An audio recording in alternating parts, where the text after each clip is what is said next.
Straight ahead on CCX News, after the snow, there's plenty of work to be done to dig out with some play mixed in. Plus, a day for the dogs. This one, people in Maple Grove had waited a long time to relish.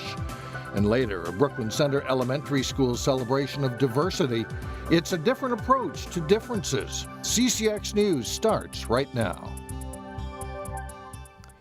Hello, everyone, and thanks for joining us. Robbinsdale and Brooklyn Center school students celebrated a snow day on Tuesday. Many other local residents worked to dig out their driveways. Based on the Minneapolis-St. Paul airport total, the snowfall will go down as the biggest Twin Cities snowstorm in 7 years. But we, of course, like to localize in the Northwest Metro, and this ended up being the biggest snowstorm to hit the Northwest suburbs in only 2 years. In 2016, we had a snowfall of 13.5 inches. Now, the amounts from Monday night's snowfall varied according to the National Weather Service reports. Maple Grove and Plymouth had around 7 to 8 inches of snowfall, but moved farther east and it piles up even more. Golden Valley had 10 inches. Brooklyn Center reported 14 inches of snow. Reporter Shannon Slatton has more on the snow and the big dig. You didn't have to go far today in Brooklyn Center. It was a good 4 hours last night. To find people shoveling snow. Start in the corner and work your way out. Ed Johnson shovels a path much wider than his driveway, just in case we get a few snowstorms like this. I got more to do, so. Ed estimates it's taken him about 8 hours to clean up snow. It's not too bad. But don't expect to find a Minnesotan to complain. It's just part of winter. As much of a pain as it is, but you got to realize is the aquifers and the lakes like it. If you want drinking water out of the aquifer, you better get some water put back in. It's the same story a few blocks over, where Kimyata Hall has been shoveling for a few hours. I don't care about the snow. I just, when it's too cold below, that wind chill, that's what I don't like. The official snow total said 14 inches fell in Brooklyn Center. This wet, dense snow fell fast and furiously Monday. A couple of those hours, I think we were getting snowfall at the rate of 1 to 2 inches an hour. So it was really coming down, and then pretty good wind, so there's a lot of blowing and drifting. Weather watcher Steve Reckers measured a little over 9 inches in New Hope. The metro area was previously at a snow deficit, but this storm helped make up the difference. We should have had about 30, and we've had 28, so this one caught us up with that snow drought quite a bit. Reckers says it's a La Nina year, which means average or above average snowfall. Yeah, it's heavy. As tough as that snow was to deal with during and after the storm, it put us on pace for another average Minnesota winter. February and March might be real snowy. We'll just have to see. Maybe we'll get a good one again on the Super Bowl. Shannon Slatton, CCX News. And it's not often we see this much snow all at once, and it's rare for local government meetings to cancel because of the weather, but both of them happened on Monday night. The cities of Brooklyn Park and New Hope postponed city council meetings. In Brooklyn Park, Mayor Lundy posted this photo on social media saying 1 is a lonely number. Well, actually, the meeting had already been canceled, but one member had to show up, gavel it to order, and then postpone it. Officials in New Hope say they don't remember such a cancellation happening there going back as far as 1988. Well, the wait is finally over in Maple Grove. Famous Chicago hot dog chain Portillos is up and running. Eric Nelson joins us from Maple Grove with more on opening day. All right, thanks, Mike. Behind me is a replica of the original Portillos, which opened up in suburban Chicago in 1963. Today, the 52nd Portillos opened its doors right here in Maple Grove, and boy, was there a buzz. We're glad to be here. Come and give us a chance. Give us a try. A taste of the Windy City has blown into Maple Grove. Welcome to Maple Grove! There's a lot of Chicago transplants out here. The ribbon cutting and grand opening of Portillos drew a huge crowd as people flocked there to eat. From what we saw last fall, last summer, with the outpouring of desire to have this here, we certainly know that there's a lot of people in the community that want to come to Portillos. And Portillos is a destination spot. Just try us, Maple Grove, and see if I'm right. Dick Portillo is the founder of this famous chain. His restaurants have a throwback look that is heavy on nostalgia. Probably the most exciting brand of its kind in the United States today. Portillo's template for success is simple. Build it and they will come. We'll draw more people than pretty much anybody in this shopping center. We feed thousands of people a day. I got a fully loaded jumbo dog and, of course, the order of fries. You can't miss out. Crystal resident John Peterson is a Portillo's groupie. Their food is great. Nothing has ever disappointed me. Peterson has logged many miles pursuing Portillo's signature hot dogs and other food items. I've been going to Portillo's for about 20 years. Started going in Chicago. I'd go to Chicago twice a year just to eat. Peterson was the first person to get served in Maple Grove and was thrilled to be part of it all. I've never gone to a grand opening, but I said, this is one I'm not missing. For loyal customers, the Portillo's name is sacred, and now the Northwest Burbs has one of their very own. Well, we know one thing for sure, this Portillo's is going to have quite an impact here in the Arbor Lakes area, Mike, and it should really do great business. Reporting from Maple Grove, I'm Eric Nelson, CCX News. One possible concern with Portillo's coming to the Arbor Lakes location was the traffic impact, but today it wasn't an issue, though the weather may have something to do with that. However, Mayor Mark Stephenson believes it won't be a long-term problem. Still ahead on CCX News, how a Brooklyn Center elementary school celebrates its diversity. That's next in School Spotlight. Plus, a longtime standout is helping the Champlin Park girls basketball team to a very strong season. It's later in sports. But first, a midweek warm-up. Wednesday, periods of sunshine and a high near 30.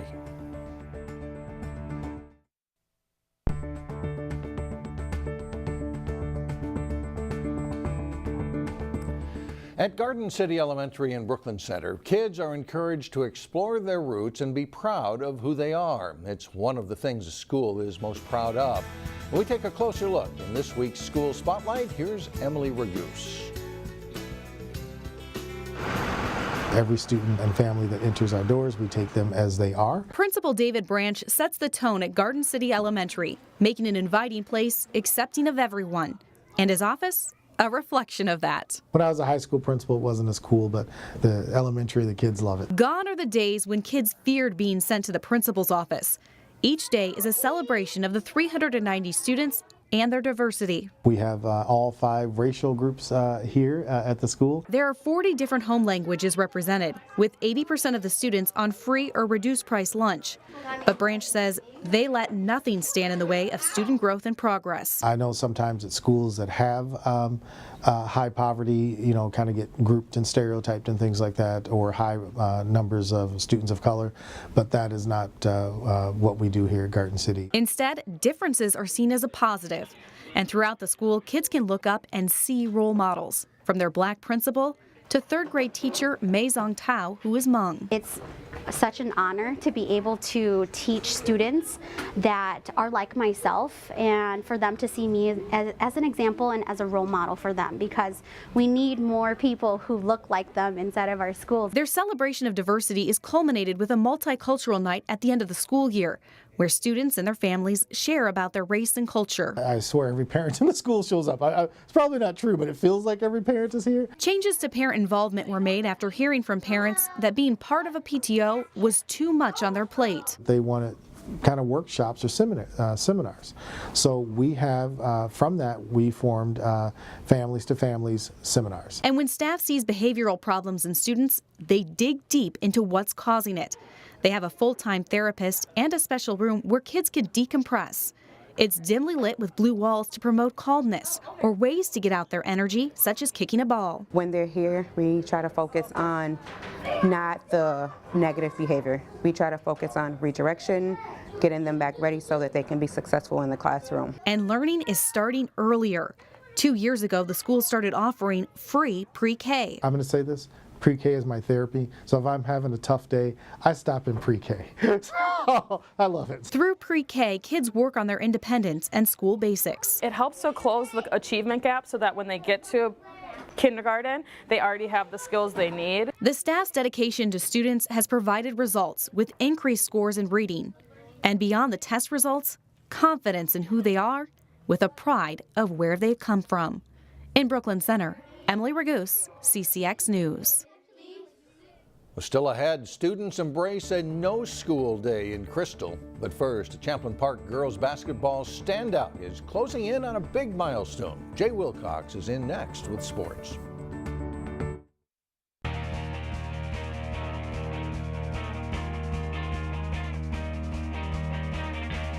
I'm Jay Wilcox with sports. The Champlain Park girls basketball team is ranked number 6 in the state in Class 4A. The Rebels carry a 13-2 record into Tuesday night's game against Totino Grace. On this week's Sports Jam show on CCX, we feature a Rebels 4-year standout. As Champlain Park senior standout Erica Hicks heads down the home stretch of her career, she had to learn a new skill last week, watching. She injured her ankle against Andover and had to sit out a pair of games. I mean, being on the bench, I've never really had that much experience on there before, but it was totally different for me, but I think it was a good learning experience, and to be able to see the game from a different perspective instead of always on the floor was a pretty good learning experience for me. It was definitely different. It's been a long time since I've had to play without Erica, so I mean, she's a big scorer on our team, so it was hard just making up the points, but we had her support on the bench. Hicks has been a varsity regular since 9th grade for the Rebels. It was an eye-opener getting started in high school ball. Freshman year, I was super nervous, and it was kind of like a culture shock. I mean, going from 8th grade traveling up to varsity freshman was completely different. It's just totally culture shock for me, but now I'm pretty comfortable out on the varsity floor. Erica's averaging 21.2 points per game this season and is definitely a well-rounded guard. I'm definitely a threat on offense. I think I can score from pretty much anywhere on the floor. I can shoot the 3 and drive to the basket and finish close to basket. And I think my defensive game has gotten a lot better throughout the years as well. Hicks is open for a 3. It's good. Shot. What a big shot. In every area that you could ask for as a basketball player, she has the strength to be able to do that skill or be able to work hard. But what she brings to this team, she brings almost like a peace, or a calmness over everyone. She can take care of the ball. She never freaks out at anybody, and she never freaks out at herself either. So she's always calm and understanding, and she's been playing for 4 years, so she's amazing. Hicks is one of a group of 4 Rebels key players who have been together on the basketball court since they were young kids. Gabby, Amanda, Megan, I've been playing with them since 4th grade, and Megan's dad was our coach, so I mean it's super special to finish out our senior season together. Hicks is rare among top players in the Twin Cities in one way. She doesn't play AAU basketball. Basketball all year round, it just kind of wore me out a little bit. Kind of got sick of it for a while, so I just decided maybe not all year round, maybe just play some winter, and I've really regained my love for it again, just playing half of the year. Erica's strong 4-season career will leave her as Champlain Park's all-time leading scorer. She's closing in on the record held by 2007 graduate Natalie Gigler. Super cool. I mean, it's stuff me and Coach have been talking about for a couple of years now, and to actually be here on my senior season, super close to the record, it's super cool. But I'm trying not to think about too much because I don't want it to affect how I play, but it's super cool and special. As much as she loves the game, this will be Erica's last season of basketball. She's decided to focus on academics in college and leave the court behind. I definitely thought about it for a couple of years. It was always on the back of my mind, but then this year I really had to make a decision. So this summer I really thought about it and just realized it wasn't the best decision for me. I mean, I've always really pushed myself in the classroom. I really strive to get straight A's and stuff, and I've done that pretty much throughout my whole high school career. And I really want to do well in the basketball court too, but I realize that in the classroom it's also very important to me, so I make that a priority as well. Hicks will attend St. Cloud State and study to be an actuary. They work at insurance companies, and they just calculate the risk and the stats for insurance companies, so it's a bunch of math. I have a few family members who are actuaries, and I have an older sister, and a couple of her best friends just graduated to be an actuary, so just kind of been there, and people push me to go in that direction. Before all of that, Erica Hicks and her longtime teammates want to build on a great start and make this a season to remember for Champlain Park girls basketball. Definitely we want to win the conference, and more importantly we want to win our section and go to state. We've never gone to state for forever, so I mean it'd be super cool with our senior group just to go to state one last time for our senior season. See the Hicks story and more this week on Sports Jam. It's on through Wednesday at 3:30, 6:30, and 9:30 p.m. And our CCX game crew will be on hand Tuesday night as Champlain Park hosts Totino Grace. Watch it live on channel 799 and 12 or online at ccxmedia.org. The game replays Wednesday night at 7 o'clock. Mike, back to you. All right, Jay, thanks. Up next, a perfect day for a wipeout. Just a fun time for a thrill ride when we come back.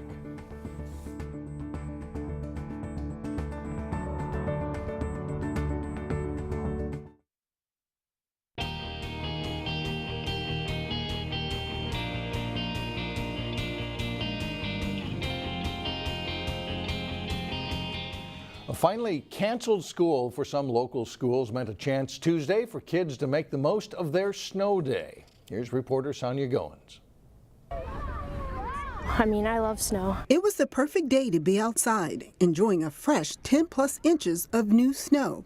I just like playing in the snow and building stuff. Tyson Scott and Grace Bruins of Crystal spent their snow day building a tunnel.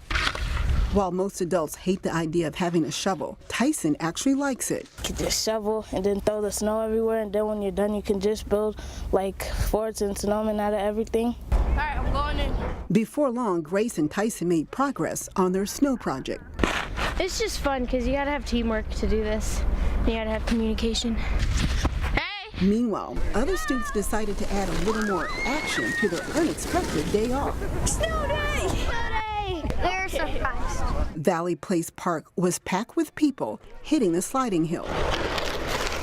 The children spent hours going up and down the huge hill. It's really just fun going down, right? Yeah, I mean, there's like no point. It's fun going down. These kids say the faster the better. There's even a huge jump for those who like to kick things up. We tried to go down there, but we couldn't make the jump. We missed the jump. And we went backwards the first time. They came prepared for fun, and it didn't matter if they had proper sledding gear or not. And we came to the snow hill with summer inner tubes. And does it work? 2, 3. You betcha. People we talk with say this was a sensational snow day. In Crystal, Sonia Goins, CCX News. That's a good ride. Nothing like a good snow day, right? That'll do it. Thanks so much for joining us, everybody, and we'll see you back here Wednesday, starting at 4.